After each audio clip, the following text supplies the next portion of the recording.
ici, cet atelier s'inscrit dans une série d'activités que nous avons débutées depuis maintenant près de 2 ans dans le cadre du projet européen d'appui au secteur de la culture au Burundi, qui est financé par l'Union européenne et cofinancé par Africalia, et qui est mené par un consortium d'une organisation belge qui est Africalia et de 2 organisations ici basées à Bujumbura, qui est Menia Media et la maison d'entrepreneurs de l'ONG Adisco.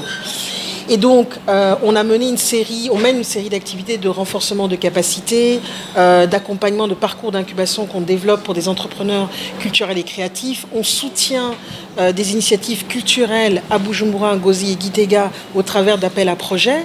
Mais il est important aussi, dans tout ce qu'on a développé au sein de ce programme, de pouvoir également prendre un temps de réflexion en associant un certain nombre d'opérateurs culturels par rapport à la question des infrastructures culturelles dans une ville comme Bujumbura et dans un pays comme le Burundi.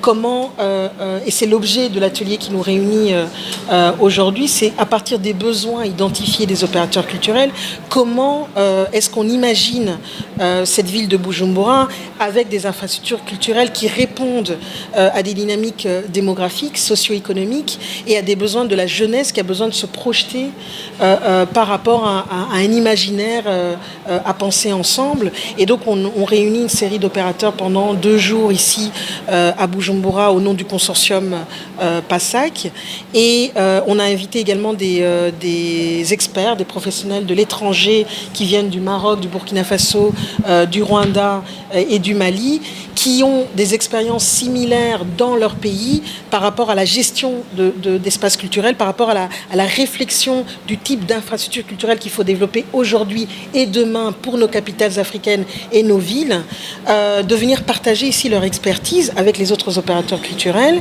et voir comment est-ce qu'on pourrait imaginer ces espaces ici au Burundi.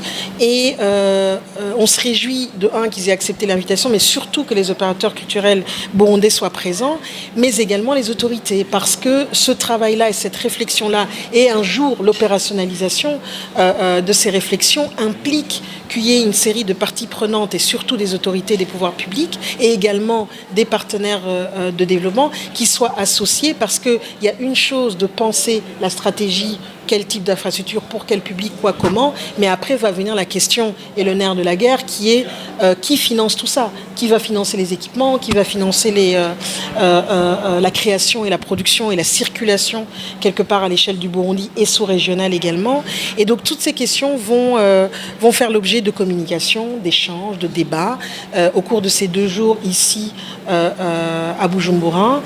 C'est le premier atelier, il y en aura sûrement d'autres parce que ça prend un temps de gestation, quelque part, de pouvoir arriver à un document écrit qui présente les attentes des uns et des autres. Et donc nous prenons ce temps dans le cadre du PASAC. Donc cette activité n'est qu'une activité parmi toutes celles que le consortium développe depuis près de 2 ans aujourd'hui.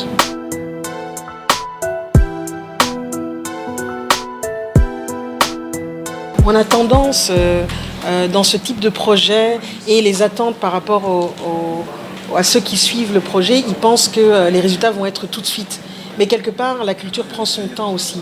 Et donc, la première question qu'on s'est posée quand on a fait aussi un constat, c'était la question des ressources humaines et des compétences dont on a besoin pour gérer le secteur culturel, tout d'abord parmi les opérateurs. Et donc, c'est pour ça que le PASAC en soi est tout d'abord un programme de renforcement de capacité. Donc, on a là pour le moment formé plus ou moins plus de 200 personnes, en tout cas à Bujumbura, Ngozi et Gitega. Et ce qu'on voit, c'est que qualitativement parlant, la qualité des propositions culturelles, des programmations qu'ils font, s'améliore. Le côté formatif. On a investi aussi dans le secteur de l'entrepreneuriat parce que l'entrepreneuriat, il va créer de l'emploi. Il va pouvoir aussi proposer des services, des produits culturels adaptés au terrain. Et ces entreprises-là, c'est important de les accompagner, de les épauler d'un point de vue structuration. Donc ça, c'est pour le côté entrepreneurial. On a également permis que des opérateurs et des artistes puissent sortir du Burundi pour aller dans des marchés créatifs, rencontrer des producteurs, des promoteurs, des tourneurs, des managers, pour pouvoir montrer l'ambition quelque part de la créativité et du talent burundais. et de créer ces ponts culturels et ces relations. Donc c'est des gens qui viennent ici, c'est des gens qui invitent des Burundais pour les programmer dans leurs spectacles au Maroc, au Burkina, au Sénégal, au Mali.